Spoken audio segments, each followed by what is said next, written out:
الحمد لله على إحسانه والشكر له على توفيقه وامتنانه وأشهد أن لا إله إلا الله وحده لا شريك له تعظيما لشأنه والصلاة والسلام على النبي الداعي إلى رضوانه أما بعد فأعوذ بالله السميع العليم من الشيطان الرجيم من همزه ونفخه ونفثه بسم الله الرحمن الرحيم يا أيها الذين آمنوا اتقوا الله حق تقاته ولا تموتن إلا وأنتم مسلمون يا أيها الناس اتقوا ربكم الذي خلقكم من نفس واحدة وخلق منها زوجها وبث منهما رجالا كثيرا ونساء واتقوا الله الذي تساءلون به والأرحام إن الله كان عليكم رقيبا يا أيها الذين آمنوا اتقوا الله وقولوا قولا سديدا يصلح لكم أعمالكم ويغفر لكم ذنوبكم ومن يطع الله ورسوله فقد فاز فوزا عظيما فإن أحسن الكلام كلام الله وأحسن الهدى هدى محمد صلى الله عليه وسلم وشر الأمور محدثاتها وكل محدثة بدعة وكل بدعة ضلالة وكل ضلالة في النار أعوذ بالله من الشيطان الرجيم بسم الله الرحمن الرحيم ولقد خلقنا الإنسان ونعلم ما توسوس به نفسه ونحن أقرب إليه من حبل الوريد إذ يتلقى المتلقيان عن اليمين وعن الشمال قعيد ما يلفظ من قول إلا لديه رقيب عتيد وجاءت سكرة الموت بالحق ذلك ما كنت منه تحيد ونفخ في السور ذلك يوم الوعيد وقال عز وجل فإن آمنوا بمثل ما آمنتم به فقد اهتدوا. محترم حضرات، خطبہ مسنونہ کے بعد سورۃ البقرہ کی ایک آیت کا کچھ حصہ میں نے آپ کے روبرو پڑھا۔ اللہ تبارک و تعالیٰ نے اس آیت کریمہ میں طبقہ صحابہ سے مخاطب کر کے کہا کہ آپ کے بعد آنے والے تمام کے تمام انسان جب تک ان کا معیار آپ کے ایمان کے معیار پر نہیں اترے گا اس وقت تک وہ ہدایت یافتہ نہیں ہو سکتے۔ تو ایمان کے قابل قبول ہونے کے لیے صحابہ کے ایمان کو معیار بنایا گیا کہ صحابہ کے نقش قدم پر چلتے ہوئے، صحابہ کی پیروی کرتے ہوئے اگر ان کے طریقے کو اپناؤ گے تبھی ہدایت پاؤ گے، راہ راست پر آؤ گے۔ جہاں عمومی طور پر سارے صحابہ کی اتباع اور سارے صحابہ کی پیروی کی تعلیم دی گئی، پیارے نبی صلی اللہ علیہ وسلم نے خصوصیت کے ساتھ خلفاء صحابہ، خلفاء راشدین کی اتباع کرنے اور ان کے طریقے کو لازم پکڑنے کی بھی تاکید کی۔ اللہ کے نبی صلی اللہ علیہ وسلم نے فرمایا علیکم بسنتی وسنت الخلفاء الراشدین المہدیین، لوگوں میری سنت کو لازم پکڑو، میرے بعد میرے جو صحابہ ہیں خلفاء راشدین ان کی سنت کو لازم پکڑو۔ جہاں خصوصیت کے ساتھ خلفاء راشدین کے طریقے کو اپنانے کی تاکید ہوئی، اسی میں سے ایک قدم آگے بڑھ کر پیارے نبی صلی اللہ علیہ وسلم نے ایک اور حدیث میں یوں ارشاد فرمایا اقتدوا بالذین من بعدی، اقتدوا بالذین من بعدی، کہا لوگوں میرے بعد دو لوگوں کو اپنا نمونہ بنانا، دو لوگوں کو اپنا مقتدا بنانا اور دو لوگوں کے طریقے کو اپنانا۔ اس میں سے ایک ابو بکر صدیق رضی اللہ عنہ، اور ابو بکر صدیق رضی اللہ عنہ کی زندگی کے کچھ حالات ہم نے گزشتہ ہفتے سنے۔ تو اس میں سے جو دوسری شخصیت ہے جن کے طریقے کو اپنانے کی اللہ کے نبی نے تاکید کی اور حکم دیا وہ ہے عمر بن خطاب رضی اللہ عنہ۔ حضرات، عمر بن خطاب رضی اللہ عنہ یہ وہ ہستی ہیں، یہ وہ شخصیت ہیں جنہیں سب سے پہلے اسلامی تاریخ میں امیر المؤمنین ہونے کا لقب حاصل ہوا۔ خلیفہ اسلام میں ابو بکر صدیق رضی اللہ عنہ کے بعد دوسرا مرحلہ، دوسرا مقام اور دوسرے خلیفہ عمر بن خطاب رضی اللہ عنہ۔ یہ وہ شخصیت ہے جن کی دور اندیشی نے پورے قرآن مجید کو ایک مصحف میں جمع کرنے پر مجبور کیا، اور ان کی سوچ نے اسے اس بات پر آبادہ کیا کہ پورے قرآن جو مختلف حصوں میں بٹا ہوا ہے، قرآن مختلف حصوں میں موجود ہے، سب کو جمع کر کے ایک مصحف میں جوڑا جائے، اکٹھے کیا جائے، مکمل اس کو ایک کتاب کی شکل دی جائے۔ یہ وہ ہستی ہے عمر بن خطاب رضی اللہ عنہ کی، جس نے سب سے پہلے ہجری تاریخ اور ہجری کیلنڈر کا آغاز کیا تھا، جس سے پہلے کیلنڈر کا کوئی تصور نہیں، مہینے چلتے اور مہینے چلنے کے ساتھ ساتھ لوگ اپنی من مرضی مہینوں کی تبدیلی کر لیتے، دنوں کی تبدیلی کر لیتے۔ پیارے نبی صلی اللہ علیہ وسلم نے حجۃ الوداع کے موقع سے یہ بات کہی تھی کہ اب جا کے مہینے اپنے صحیح مقام پہ آئیں، صحیح ترتیب پر آئیں، لیکن عمر بن خطاب رضی اللہ عنہ نے اپنے زمانے خلافت میں باقاعدہ ایک کیلنڈر کا آغاز کیا کہ کہاں سے سال شروع ہو اور کہاں سے ختم ہو۔ وہ صحابہ کے مشورے کے بعد آخر طے ہوا کہ ہجرت کو جو ہے معیار بنایا جائے، ہجرت کی بنیاد پر کیلنڈر شروع کیا جائے۔ حضرات، عمر بن خطاب رضی اللہ عنہ کی زندگی پہ جب بات ہو، آپ کا نام اور آپ کا اسم گرامی عمر اور ان کے والد کا نام خطاب تھا، اور عمر رضی اللہ عنہ جن کو لقب اللہ کے نبی صلی اللہ علیہ وسلم نے فاروق کا دیا، کیونکہ یہ وہ ہستی ہے جنہوں نے ہمیشہ حق و باطل میں فرق کیا ہے، یہ وہ ہستی ہے جنہوں نے ہمیشہ صحیح غلط میں تمیز کی ہے، صحیح غلط کی تمیز کے لیے یہ ہمیشہ معیار رہے ہیں۔ ان کے فرزند عبداللہ بن عمر رضی اللہ عنہما کہتے ہیں کہ جب بھی کوئی مسئلہ اٹھتا مدینے میں، جب بھی کوئی مسئلہ پیدا ہوتا مدینے میں، اور میں اپنے والد کو یہ کہتے ہوئے سنتا کہ اس معاملے میں میرا یہ خیال ہے، تو میں دیکھتا انجام کے اعتبار سے میرے والد پوری زندگی میں کبھی غلط نہیں نکلے ہیں۔ ہمیشہ میرے والد جب بھی جو سوچتے ان کے حساب سے وہی معاملہ ہوتا، وہی طے ہوتا۔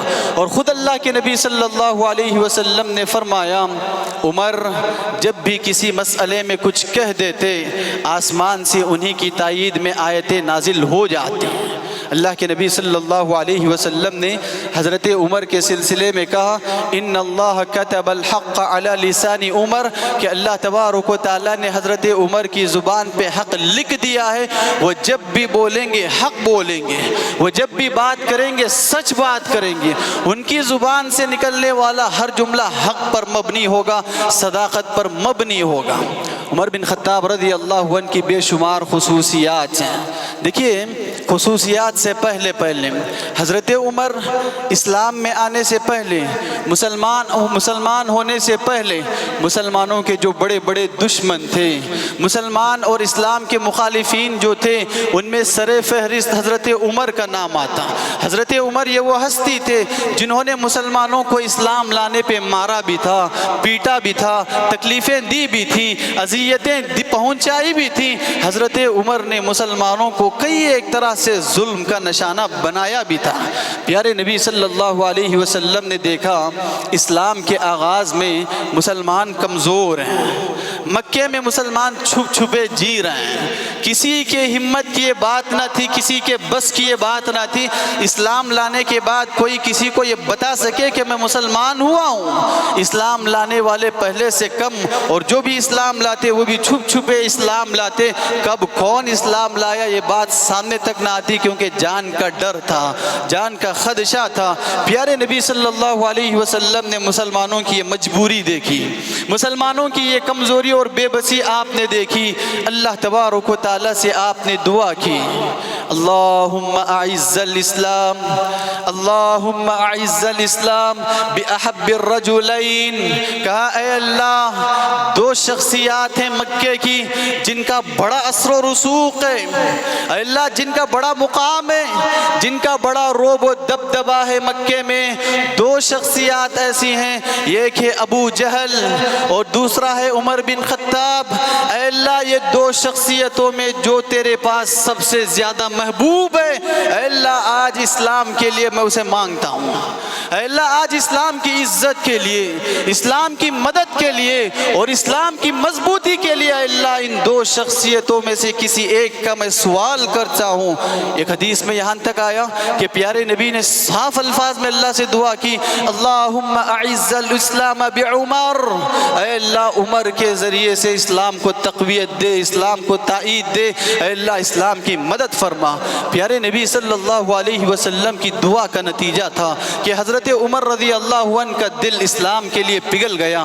ہاں قبولیت اسلام کے سلسلے میں سیرت میں مختلف واقعات آئی ہیں، ہاں واقعات پر الگ الگ لوگوں نے کلام بھی کیا، بحث بھی کی ہے، کسی واقعے کو صحیح قرار دیا، کسی واقعے کی سند کو ضعیف قرار دیا، مختلف واقعات ہیں۔ واقعات میں نہ جاتے ہوئے سب سے بڑا سبب اور سب سے مین ریزن یہی تھا کہ عمر بن خطاب رضی اللہ عنہ کے حق میں پیارے نبی نے دعا کی تھی، اے اللہ عمر کو قبولیت اسلام کی توفیق دینا، کیونکہ وہ عمر ہی ہے جس کی وجہ سے آج اسلام مضبوط ہو سکتا ہے۔ ہوا یوں کہ پیارے نبی صلی اللہ علیہ وسلم کی دعا کی بدولت عمر بن خطاب رضی اللہ عنہ کو اسلام کی توفیق ہوئی۔ وہ کیسی باروب ہستی تھی، وہ کیسی باروب شخصیت تھی، وہ کہاں کی شجاعت تھی، وہ کیسی بہادری تھی۔ جہاں عرب میں یہ ماحول چل رہا تھا، ہر اسلام لانے والا اپنے اسلام کو چھپائے پھرتا، عمر جیسے اسلام لائے۔ حضرت عمر نے لوگوں سے پوچھا، لوگوں بتاؤ مکے کی اس زمین پر کون ایسا شخص ہے جس کو ڈھنڈورا پیٹنے کی بہت زیادہ عادت ہے؟ مکے میں کون ایسا ہے جو بہت جلد لوگوں میں بات کو عام کر دے سکتا ہو، پھیلا دے سکتا ہو؟ کہا گیا ایک شخص ہے جس کی رہنمائی کی گئی، عام طور پہ اس کا نام جمیل بتایا گیا کہ وہ شخص ہے اس کی عادت ہے بہت جلدی خبروں کو پھیلا دیتا ہے، عام کر دیتا ہے۔ حضرت عمر نے کہا اس کو بلاؤ۔ بلانے کے بعد حضرت عمر نے اسے کہا، دیکھو میں مسلمان ہوا ہوں، جاؤ پورے مکے میں اس بات کو پھیلا دو۔ وہ فوراً دوڑتا ہوا خانہ کعبہ کے پاس آیا۔ عرب کے بڑے بڑے سرداران وہاں بیٹھے ہوئے تھے۔ اس مجلس میں زور سے چلاتے ہوئے کہا، لوگوں عمر بے دین ہو گیا ہے۔ حضرت عمر اس کے پیچھے پیچھے آ رہے تھے، اس کو ڈانٹتے ہوئے کہنے لگے، عمر بے دین نہیں ہوا ہے بلکہ عمر مسلمان ہوا ہے۔ جیسے حضرت عمر کے مسلمان ہونے کی خبر مکے کے کافروں نے سنی، مکے کے سرداروں نے سنی، ایک طرف تو مسلمانوں میں خوشی کا عالم نہ تھا، خوشی کی انتہا نہ تھی، دوسری طرف مکے کے کافروں میں ایک عجیب طرح کا سناٹا چھایا ہوا تھا۔ ان کے پاس کوئی جواب نہ تھا، ان کے پاس اب کوئی نتیجہ نہ تھا کہ جب عمر مسلمانوں کے حوالے ہو گیا، عمر مسلمان ہو گیا، تو اب اسلام کو کوئی روک نہیں سکتا، مسلمانوں کو کسی طرح کی تکلیف نہیں پہنچا سکتا۔ حضرت عمر کے اسلام سے پہلے، مسلمان ہونے سے پہلے یہ موقع تھا، یہ صورتحال تھی مکے کی، کوئی شخص خانہ کعبہ کے آگے آ کر نماز نہیں پڑھ سکتا تھا۔ کسی کی ہمت نہ تھی کہ خانہ کعبہ کے آگے کھڑے ہو کر نماز پڑھے۔ کوئی آتا تو اس پہ ظلم کے پہاڑ توڑے جاتے، آنا تو دور کوئی آنے کی سوچ بھی نہیں سکتا۔ حضرت عمر مسلمان ہوئے۔ حضرت عمر نے پیارے نبی سے پوچھا، اے اللہ کے نبی بتائیے، اے اللہ کے نبی بولیے کہ آپ اللہ کے سچے رسول نہیں ہیں؟ کہا ہاں بالکل ہوں۔ تو ڈر کس بات کا، آئیے میں سامنے کھڑتا ہوں، ہم خانہ کعبہ کے پاس مل کر نماز پڑھتے ہیں۔ وہ حضرت عمر تھے جس نے سب سے پہلے یہ ہمت دی، یہ حوصلہ دیا مسلمانوں کو کہ خانہ کعبہ کے پاس آ کر نماز پڑھ سکیں، اور عمر کے ہوتے ہوئے کسی کی ہمت نہ تھی کہ کسی مسلمان پہ ہاتھ اٹھائے اور انہیں تکلیف پہنچائے۔ اسی لیے عبداللہ بن مسعود رضی اللہ عنہ کا مشہور قول ہے، عبداللہ بن مسعود رضی اللہ عنہ کہا کرتے، ما زلنا اعزتا منذ اسلم عمر، ما زلنا اعزتا منذ اسلم عمر، جب سے عمر مسلمان ہوئے تب سے ہماری عزت ہی عزت تھی، جب سے عمر مسلمان ہوئے تب سے ہماری ہمت ہی ہمت تھی، جب سے عمر مسلمان ہوئے تب سے ہر کام میں ہماری ایک طاقت ہی طاقت تھی۔ کسی کی ہمت نہ تھی کہ مسلمان کی طرف غلط ارادہ کریں، غلط نیت کریں اور غلط ارادے سے کوئی قدم اٹھائے یا ہاتھ اٹھائے۔ وہ حضرت عمر کی شخصیت تھی۔ حضرات ان کی منقبتوں کی بات کریں، ان کی فضیلتوں کی بات کریں، پیارے نبی صلی اللہ علیہ وسلم نے 3 خواب دیکھے، پیارے نبی نے 3 خواب دیکھے، تینوں خواب انہی حضرت عمر بن خطاب رضی اللہ عنہ کے سلسلے میں تھے۔ یہ خواب پیارے نبی نے دیکھا، خواب میں اللہ کے نبی صلی اللہ علیہ وسلم کے پاس ایک دودھ کا پیالہ لایا گیا، اللہ کے نبی صلی اللہ علیہ وسلم اس پیالے سے سیراب ہوئے، دودھ پینے لگے، اتنا پیے، اتنا سیراب ہوئے کہ آپ کی انگلیوں سے سیرابی نکلنے لگی۔ آپ نے کہا میرے بعد میں نے یہ پیالہ حضرت عمر کو تھمایا، عمر پینے لگے۔ آپ صحابہ نے پوچھا اے اللہ کے نبی آپ اس کی تعویل کیا کریں گے، آپ اس خواب کا کیا مطلب بتائیں گے؟ کہا یہ علم ہے، یعنی نبوت کا جو علم تھا، اللہ کے نبی صلی اللہ علیہ وسلم کو جس معیار کا علم دیا گیا تھا، ایک قریب حضرت عمر کو اس معیار کی سمجھ اور اس معیار کا علم حضرت عمر بن خطاب رضی اللہ عنہ کو دیا گیا تھا۔ یہی وجہ ہے کہ پیارے نبی صلی اللہ علیہ وسلم نے ترمذی کی حدیث میں آپ نے ارشاد فرمایا لو کان نبی بعدی لکان عمر کے اندر وہ علم کی گہرائی ہے، عمر کے اندر وہ سمجھ ہے، اور عمر کے اندر ایسی تمیز ہے حق و باطل میں فرق کرنے کی، مجھ پہ نبوت کا سلسلہ ختم ہوا سو ختم ہوا۔ اگر میرے بعد بھی نبوت کا سلسلہ چلتا، مجھے یقین ہے میرے بعد عمر نبی ہوتا، مجھے یقین ہے میرے بعد عمر نبی ہوتے۔ تو اللہ کے نبی صلی اللہ علیہ وسلم نے حضرت عمر کے حق میں اتنی عظیم بات کہی، اتنی بڑی بات کہی کہ نبوت کا مقام تک حضرت عمر کو ملتا۔ آپ اتنی علم والی شخصیت تھی، اتنی دیندار شخصیت تھی، اتنی سمجھ والی شخصیت تھی۔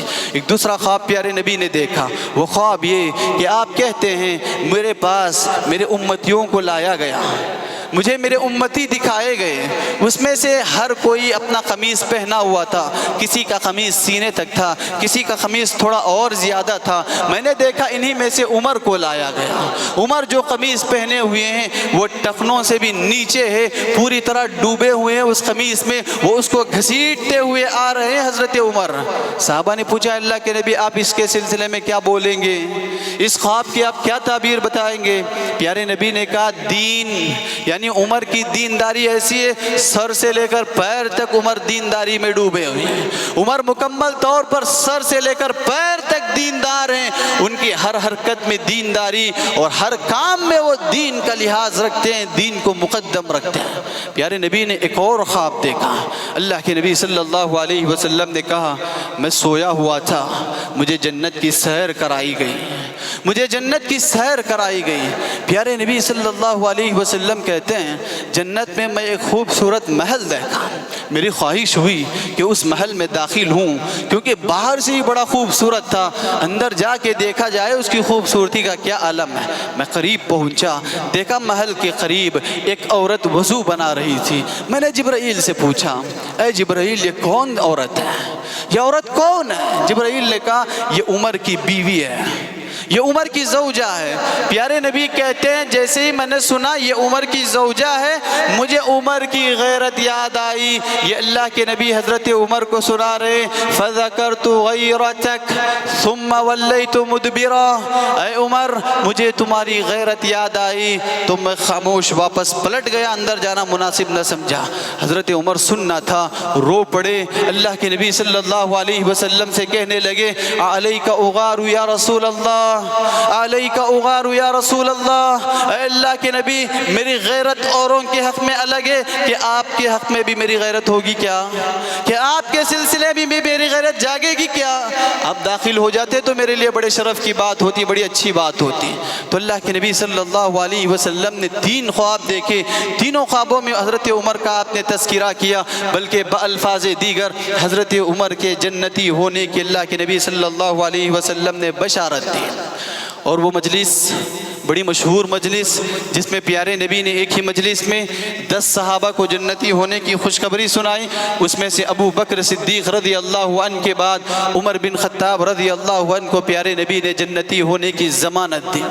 حضرات اسی کے ساتھ ساتھ حضرت عمر کے سلسلے میں بات کریں تو آپ کا جو دور خلافت تھا، آپ کا جو دور حکومت تھا، اس کا تذکرہ نہ ہو تو آپ کا ذکر ادھورا ہے، آپ کی حیات طیبہ کا ذکر ادھورا ہے۔ اس میں کمی نظر آئے گی، خال خال نظر آئے گی۔ حضرت عمر کی خلافت، حضرت عمر کی حکومت، اللہ تبارک و تعالیٰ نے حضرت عمر کو ایسی دور اندیشی دی تھی، اللہ نے حضرت عمر کو ایسی سمجھ دی تھی، موقع سے پہلے پہلے حضرت عمر موقع کو تاڑ لیا کرتے، سمجھ لیا کرتے۔ صورتحال پیدا ہونے سے پہلے آج جو سچویشن ہے حضرت عمر اسے دیکھ کر سمجھ لیتے کہ یہ سچویشن آگے چل کر کون سی شکل اختیار کرے گی، کیا صورتحال اختیار کرے گی۔ اسی لیے آپ کی خلافت اتنی لمبی خلافت جو 10 سال پر محیط ہے، 10 سال کے قریب آپ کی خلافت ہے، تو اس میں حضرت عمر نے بڑے بڑے ملک فتح کیے، بڑے بڑے شہر فتح کیے۔ لکھنے والوں نے یہاں تک لکھا کہ حضرت عمر نے جتنے شہر فتح کیے تھے ان کی تعداد 1000 سے زائد ہے۔ حضرت عمر نے جتنے شہر فتح کیے تھے ان کی تعداد 1000 سے زائد ہے۔ اور بڑے بڑے ملکوں کی بات کریں، ملک شام کو حضرت عمر نے فتح کیا، یمن کو حضرت عمر نے فتح کیا، مصر کو حضرت عمر نے فتح کیا، فارس کو حضرت عمر نے فتح کیا، ارمینیا حضرت عمر نے فتح کی۔ تقریباً آدھی دنیا تک حضرت عمر کی حکومت پھیلی رہی، عام رہی۔ حضرات، حکومت عمر کی جب بات ہو، عمر کے انصاف کا تذکرہ نہ ہو، عمر کے انصاف کا تذکرہ نہ ہو تو وہ بات بھی ادھوری ہے اور وہ حکومت کا تذکرہ بھی ادھورا ہے۔ حضرت عمر بن خطاب رضی اللہ عنہ کے انصاف میں واقعہ بڑا مشہور ہے۔ آپ کے دور خلافت میں، آپ کے زمانہ خلافت میں مصر کے والی تھے عمرو بن عاص رضی اللہ عنہ۔ عمرو بن عاص رضی اللہ عنہ کے بیٹے نے ایک قبطی کے ساتھ، ایک غیر مسلم کافر کے ساتھ گھوڑ کا مسابقہ لگایا۔ دونوں نے گھوڑے کا مسابقہ لگایا، دونوں میں کافر جیت گیا اور یہ جو گورنر عمرو بن عاص رضی اللہ عنہ تھے، ان کا بیٹا ہار گیا۔ باپ گورنر ہیں، اس کا اسے اس بات پر اتنا ناز تھا، ہارنے کے بعد بھی اس نے اس پہ ظلم کیا اور کوڑے لگائے کافر پر۔ اسے یقین تھا حضرت عمر کے انصاف پر، وہ مصر سے سیدھا مدینے پہنچا اور حضرت عمر کے پاس یہ شکایت لے آیا، دیکھو آپ کا جو گورنر ہے عمرو بن عاص، اس کے بیٹے نے میرے ساتھ ظلم کیا ہے، مجھے کوڑے مارے۔ حضرت عمر نے خط لکھا عمرو بن عاص رضی اللہ عنہ کو کہ آپ اپنے بیٹے کے ساتھ مدینہ آئیں گے۔ جیسے ہی وہ مدینہ پہنچے، حضرت عمر نے اس کافر کے ہاتھوں کوڑا تھمایا، کہا لو اپنا بدلہ لے لو، آج اپنا بدلہ لے لو۔ تو اس کو اس نے مارا، کافر نے جتنے کوڑے اس نے کھائے تھے اس نے مارے۔ اس وقت تک اس نے عمرو بن عاص کے بیٹے پہ کوڑے لگائے جب تک اس کو تسلی نہ ہو۔ حضرت عمر نے کہا اے وہ شخص، اس کو نہیں، اس کے ساتھ ساتھ اس کے باپ کو بھی کوڑے لگانا۔ عمرو بن عاص صحابی ہیں، کہتے ہیں اس کے باپ کو بھی کوڑے لگانا۔ کہا اے امیر المؤمنین، اس کے باپ کی کوئی غلطی نہ تھی، اس نے مجھ پہ ظلم کیا تھا۔ عمر بن خطاب کہتے ہیں اس نے جو تجھ پہ ظلم کیا تھا اپنے باپ ہی کی حکومت کے آڑ میں ظلم کیا تھا، اپنے باپ کے ہی عہدے کے آڑ میں ظلم کیا تھا، چلو اس کے باپ پہ بھی 2 کوڑے لگا دو تاکہ تمہیں اطمینان ہو جائے۔ اس نے کہا نہیں امیر المؤمنین، اس سے میں نے بدلہ لیا، مجھے اطمینان ہو گیا، اب اس کے باپ سے مجھے کوئی بدلہ لینا نہیں ہے۔ حضرات، ایسے سخت مزاج انسان، ایسے روبدار انسان، اس انسان کے ایمان کی وہ حالت، اس انسان کے ایمان کا وہ معیار، پیارے نبی صلی اللہ علیہ وسلم نے فرمایا ان کے ایمان کی وجہ سے ان کا جو روب ہے، ان کا جو دبدبا ہے، صرف کافر انسانوں پر نہیں بلکہ جنات کے عالم پر بھی ان کا روب تھا، ان کا دبدبا تھا۔ جہاں اللہ کے نبی صلی اللہ علیہ وسلم نے یہ حدیث ارشاد فرمائے، ایک مرتبہ پیارے نبی صلی اللہ علیہ وسلم گھر میں بیٹھے ہوئے ہیں، خواتین زور زور سے باتیں کر رہی ہیں، خواتین زور زور سے آوازیں کر رہی ہیں۔ ابو بکر صدیق رضی اللہ عنہ آئے، ان کی گفتگو یوں ہی جاری ہے، خواتین یوں ہی زور زور سے بات کر رہی ہیں۔ جیسے ہی حضرت عمر داخل ہوئے، سارے کے سارے خواتین دوڑتے ہوئے اندر چلی گئیں۔ حضرت عمر کو غصہ آ گیا، غصہ اس بات پہ نہیں تھا کہ وہ جو ڈر کے اندر گئیں، غصہ اس بات پہ تھا نبی کی موجودگی میں شور شرابہ کیے ٹھیک، ابو بکر آئے شور شرابہ کیے ٹھیک، اور میں آئے تو ڈرتے ہو، جب نبی کے آگے ڈرے نہیں، ابو بکر کے آگے وہ چیز دکھائے نہیں، تو آخر میرے سامنے کیوں؟ اللہ کے نبی صلی اللہ علیہ وسلم نے اس وقت ایک بات کہی، اس وقت اللہ کے نبی نے حضرت عمر کے حق میں ایک بات کہی، عمر رک جاؤ، اے عمر خاموش ہو جاؤ، تم ان عورتوں کی کیا بات کرتے ہو، تم ان عورتوں کی کیا بات کرتے ہو؟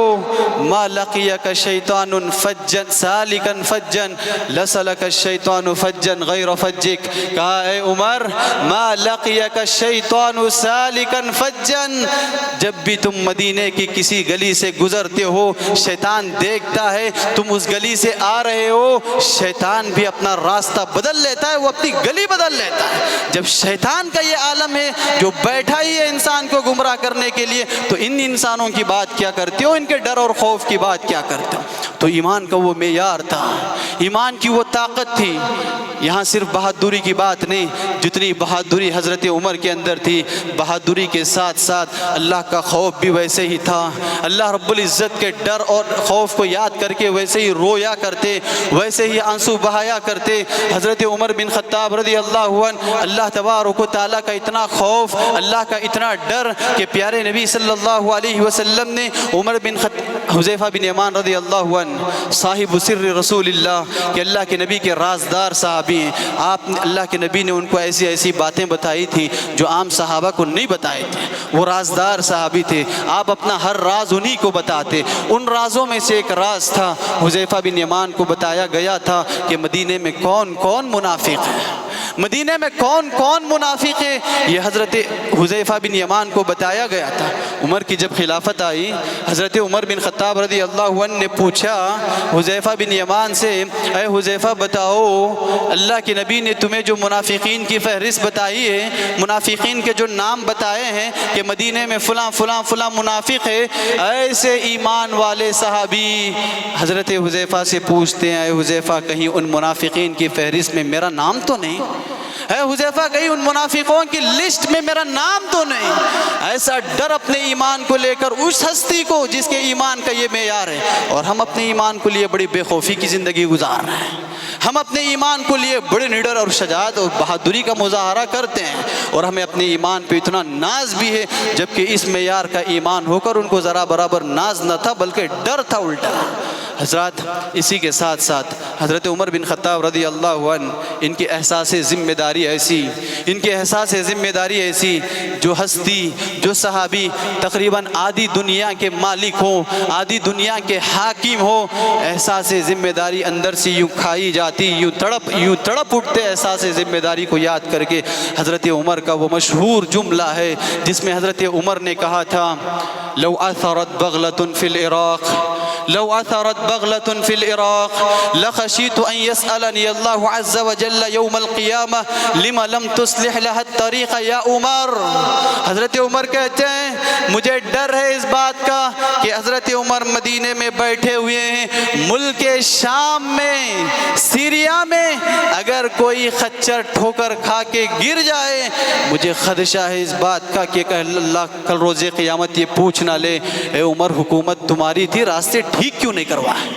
اے عمر حکومت تمہاری تھی، راستے کیوں درست نہ کروائے؟ یہی تڑپ تھی، یہی فکر تھی، اور یہی ایک رعایا کو لے کر یہی ایک احساس ذمہ داری تھا کہ حضرت عمر راتوں کو چکر لگایا کرتے ہیں۔ رات میں ایک مرتبہ گشت کر رہے ہیں، چکر لگا رہے ہیں، ایک گھر سے رونے کی آوازیں آ رہی ہیں، ایک گھر سے چیخنے چلانے کی آوازیں آ رہی ہیں۔ حضرت عمر اس دروازے کے قریب پہنچے، دیکھا بچے تڑپ رہے ہیں، رو رہے ہیں، اور ماں ہے چولہے کے پاس بیٹھی ہوئی ہے۔ حضرت عمر نے پوچھا یہ کیوں رو رہے ہیں، یہ کیوں رو رہے ہیں؟ کہا اے امیر المؤمنین، بھوک کی وجہ سے تڑپ رہے ہیں، گھر میں کوئی چیز نہیں ہے کہ ان کو کھلا کے ان کی بھوک مٹائی جا سکتی ہے۔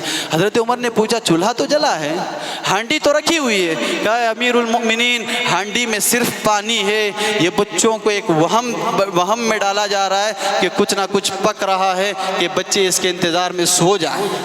بچوں کو صرف یہ گمان میں ڈالا جا رہا ہے ہانڈی چولہا جلا کر کہ یہاں کچھ نہ کچھ پک رہا ہے اور بچے اس کا انتظار کرتے کرتے سو جائیں۔ حضرت عمر رو دیے، فوراً آئے بیت المال کے پاس۔ بیت المال میں آپ نے ایک تھیلا لیا اور اس تھیلے میں جتنی چیزیں ہو سکتی تھیں غلے سے جڑی ہوئی ساری چیزیں حضرت عمر نے جمع کی، کچھ کپڑے لیے، اور لینے کے بعد اس میں جو نگران تھا اس سے کہا اس موٹے کو میرے اوپر اٹھا دو، لاد دو۔ وہ کہنے لگا امیر المومنین میں اٹھا لاتا ہوں، میری یہ ڈیوٹی ہے۔ کہا نہیں، مجھے اٹھاؤ، میں اس کو اٹھا کے کے لے جاؤں گا۔ اس وقت جو حضرت عمر نے ذمہ داری کو لے کر جملہ کہا، لَإِنِّي أَنَا الْمَسْئُولُ عَنْهُمْ فِي الْآخِرَةِ، لَأَنِّي أَنَا الْمَسْئُولُ عَنْهُمْ فِي الْآخِرَةِ۔ وہ کہہ رہا ہے میں اٹھا کے لاؤں گا۔ حضرت عمر کہہ رہے نہیں، میری پیٹھ پہ لا دو، کیونکہ قیامت کے دن ان کو لے کر مجھے جواب دینا ہے اللہ کے پاس۔ قیامت کے دن مجھے جواب دینا ہے، تمہیں جواب نہیں دینا ہے۔ حضرت عمر اٹھا کے لائے۔ وہ غلام کہتا ہے حضرت عمر یوں ہی بورا اٹھا کے لائے، وہاں اتارے، ساری چیزیں نکال کر جو ہانڈی میں پانی پک رہا تھا اس میں ساری چیزیں ڈالی، کچھ پکا کے ان بچوں کو اپنے ہاتھ سے کھلا رہے تھے اور ان کی آنکھوں سے آنسو جاری ہو رہے تھے۔ یہ وہ احساس ذمہ داری تھی۔ اس احساس کے ساتھ ذمہ داری نبھانے کے بعد بھی، اس احساس کے ساتھ خلافت کی ذمہ داری نبھانے کے بعد بھی موت کا وقت قریب آیا ہے۔ ہر آنے والا، ہر ملنے والا حضرت عمر کو حوصلہ دے رہا ہے، ہر ملنے والا حضرت عمر کو ہمت دے رہا ہے، کہہ رہا ہے اے امیر المؤمنین آپ کو تو ڈرنے کی بات نہیں، آپ نے تو بڑے خوبصورت انداز سے خلافت نبھائی ہے۔ اور کسی نے تو یہاں تک کہا اے امیر المؤمنین میں نے پیارے نبی کی زبانی پوری زندگی سنی ہے۔ اللہ کے نبی ہمیشہ یہی کہا کرتے جئت انا و ابو بکر و عمر، خرجت انا و ابو بکر و عمر، کہ اللہ کے نبی کہتے جب بھی کوئی بات ہوتی میں ابو بکر عمر مل کر آئے، میں ابو بکر عمر مل کر گئے، میں ابو بکر عمر مل کر کیے، میں ابو بکر عمر مل کر رہے۔ پیارے نبی نے ہر کام میں آپ کا نام لیا، ہر کام میں آپ کو ساتھ رکھا، آپ کو گھبرانے کی کیا بات ہے۔ حضرت عمر نے کہا وَدِدْتُ أَنَّ ذَلِكَ كَانَ كَفَافًا لَا عَلَيَّ وَلَا لِي، وَدِدْتُ أَنَّ ذَلِكَ كَانَ كَفَافًا لَا عَلَيَّ وَلَا لِي۔ تم میری خلافت کی تعریف کر رہے ہو کہ ایسے ایسے میں نے نبھائی ہے، ایسی ایمانداری ہے، مجھے تو آج اتنا ڈر ہے، اتنا خوف ہے، اور میرا جی یہ چاہ رہا ہے کہ اللہ تعالیٰ کل روز قیامت یہ اعلان کر دے کہ عمر نے جو حکومت سنبھالی ہے اس پہ عمر کو کوئی ثواب بھی نہیں ملے گا، بدلہ بھی نہیں ملے گا، اور عمر کو اس پر کوئی پکڑ بھی نہ ہوگی، تو وہ میرے لیے بڑی خوشی کی بات ہے، وہ چیز میرے لیے کافی ہے۔ اس احساس ذمہ داری کے ساتھ حضرت عمر نے زندگی گزاری، اور پیارے نبی صلی اللہ علیہ وسلم کی پیشن گوئی کے حساب سے حضرت عمر فتنوں کی آڑ میں ایک سدے باب رہے، فتنوں کی آڑ میں ایک دروازہ رہے۔ وہ سب سے بڑی خصوصیت تھی شخصیت کی، وہ سب سے بڑی خصوصیت تھی اس ہستی کی۔ اس ہستی کے ہوتے ہوئے کسی فتنے کی ہمت نہ تھی پنپنے کی، کسی فتنے کی ہمت نہ تھی اٹھنے کی۔ ایک شخص تھا جو پوری آدھی دنیا پر بھاری تھا، ایک ہستی تھی جو پوری آدھی دنیا اس سے گھبراتی تھی، ڈرتی تھی۔ وہ ایک انسان تھا جو پوری دنیا اتنا خوف تھا، اتنا روب تھا، اتنا دبدبا تھا، کسی کے اندر غلط کرنے کی یا غلط سوچنے کی ہمت نہ تھی، کسی کے اندر غلطی کا ارادہ کرنے کی ہمت نہ تھی۔ ساری چیزوں کے مقابلے میں یہ ایک ہستی کھڑی تھی، یہ ایک ہستی زندہ تھی، یہ ایک ہستی کی حیات تھی۔ حذیفہ بن یمان رضی اللہ عنہ نے کہا جب حضرت عمر نے پوچھا حذیفہ بتاؤ یہ جو فتنوں کے آڑ میں دروازہ تم نے بتایا، اللہ کے نبی صلی اللہ علیہ وسلم کی حدیث سنائی، یہ دروازہ توڑا جائے گا کہ کھولا جائے گا؟ حضرت حذیفہ نے کہا اے امیر المؤمنین یہ دروازہ توڑا جائے گا۔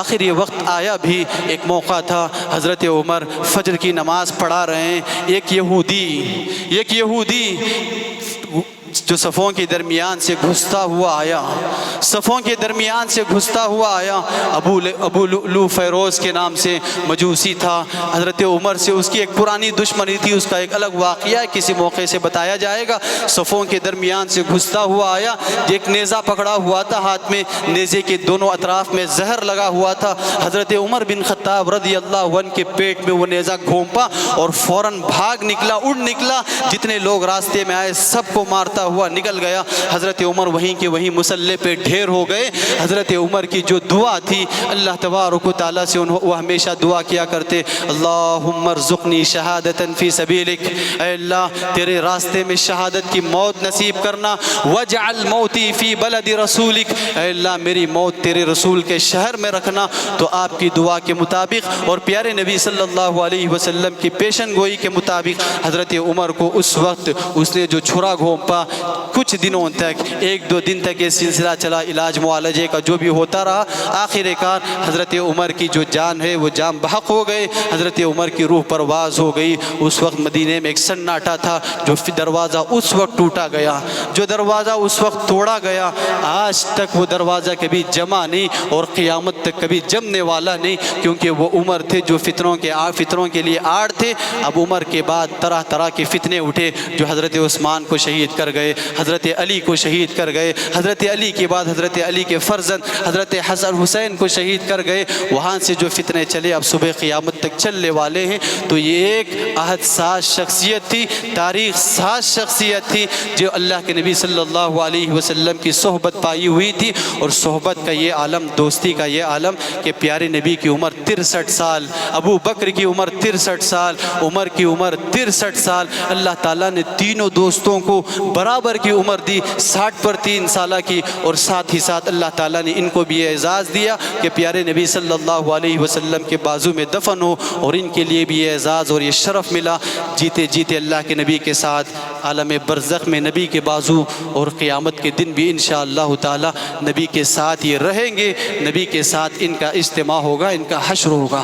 دعا ہے رب العزت سے اللہ تبارک و تعالی عمر بن خطاب رضی اللہ عنہ کی زندگی کے جو کچھ مختصر واقعات میں نے اور آپ نے سنے ہیں، اللہ رب العزت ان واقعات سے عبرت حاصل کرنے کے اللہ توفیق نصیب فرمائے۔ اللہ تبارک و تعالی عمر بن خطاب کا جو خوف تھا، اللہ کو لے کر جو خشیت تھا، اللہ تعالی ہمارے دلوں میں وہ پیدا فرمائے۔ اللہ تبارک و تعالی ہمیں وہ ایمان کی مضبوطی اللہ نصیب فرمائے۔ اللہ تبارک و تعالی تمام اہل ذمہ دار کے اندر اللہ تعالی ذمہ داری کا وہ احساس پیدا فرمائے۔ اللہ تبارک و تعالی اللہ کے آگے جواب دہی کا وہ احساس پیدا فرمائے۔ اللہ تبارک و تعالی جب تک اس دنیا میں رکھے اللہ ایمان پر باقی رکھے، عقیدہ توحید پر اللہ باقی رکھے۔ جب خاتمہ ہو تو کلمہ توحید لا الہ الا اللہ محمد الرسول اللہ پہ ہو۔ اللہم آمین وآخر دعوانا الحمدللہ رب العالمین۔